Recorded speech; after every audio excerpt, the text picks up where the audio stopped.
उज्जैन शहर के परम प्रतापी राजा हुए थे विक्रमादित्य। विक्रमादित्य के पिता महाराजा गंधर्वसेन थे और उनकी दो पत्नियां थी। एक पत्नी के पुत्र विक्रमादित्य और दूसरी पत्नी के पुत्र थे भर्तरी।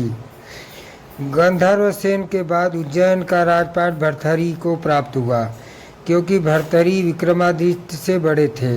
राजा भर्तरी धर्म और नीति शास्त्र के ज्ञाता थे। प्रचलित कथाओं के अनुसार भर्तरी की दो पत्नियां थीं, लेकिन फिर भी उन्होंने तीसरा विवाह किया पिंगला से। पिंगला बहुत सुंदर थी और इसी वजह से भर्तरी तीसरी पत्नी पर अत्यधिक मोहित हो गए थे और उस पर अंधा विश्वास करते थे।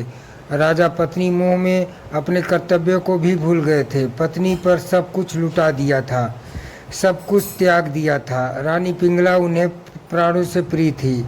उस समय उज्जैन में से एक तपस्वी गुरु गोरखनाथ का आगमन हुआ। गोरखनाथ राजा के दरबार में पहुंचे। भर्तरी ने गोरखनाथ का उचित आदर सत्कार किया।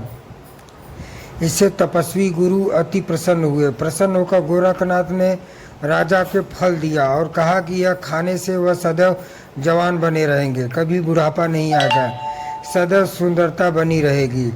यह चमत्कार फल देकर गोरखनाथ वहाँ से चले गए। राजा ने फल लेकर सोचा कि उन्हें जवानी और सुंदरता की क्या आवश्यकता है। चूँकि राजा अपनी तीसरी पत्नी पर अत्यधिक मोहित थे, अतः उन्होंने सोचा कि यदि यह फल पिंगला खा लेगी तो वह सदैव सुंदर और जवान बनी रहेगी। यह सोचकर राजा ने पिंगला को वह फल दे दिया। रानी पिंगला भर्तरी पर नहीं बल्कि उसके राज्य के कोतवाल पर मोहित थी। यह बात राजा नहीं जानते थे। जब राजा ने वह चमत्कारी फल राजा को दिया तो रानी ने सोचा कि यह फल यदि कोतवाल खाएगा तो यह लंबे समय तक उसकी इच्छाओं की पूर्ति कर सकेगा। रानी ने यह सोचकर चमत्कारी फल कोतवाल को दे दिया। वह कोतवाल एक वेश्या से प्रेम करता था और वह उसने चमत्कारी फल उसे दे दिया ताकि वेश्या सदैव जवान और सुंदर बनी रहे। वेश्या ने फल पाकर सोचा कि यदि यह जवान और सुंदर बनी रहेगी तो उसे यह गंदा काम हमेशा करना पड़ेगा, नरक समान जीवन से मुक्ति नहीं मिलेगी। इस फल की सबसे ज़्यादा ज़रूरत हमारे राजा को है। राजा हमेशा जवान रहेगा तो लंबे समय तक प्रजा को सभी सुख सुविधाएं देता रहेगा। यह सोचकर उसने चमत्कारी फल राजा को दे दिया। राजा वह फल देखकर हतप्रभ रह गए।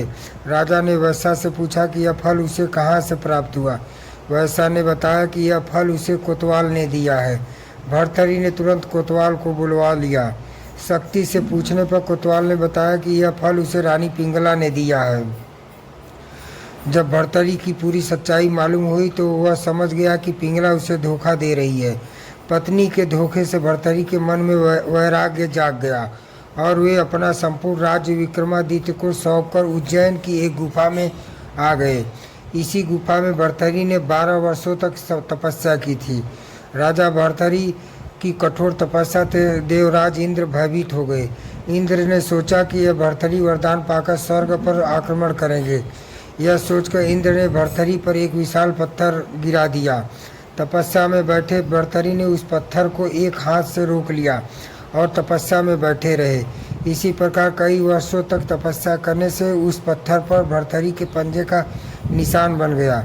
यह निशान आज भी भर्तरी की गुफा में राजा की प्रतिमा के ऊपर वाले पत्थर पर दिखाई देता है।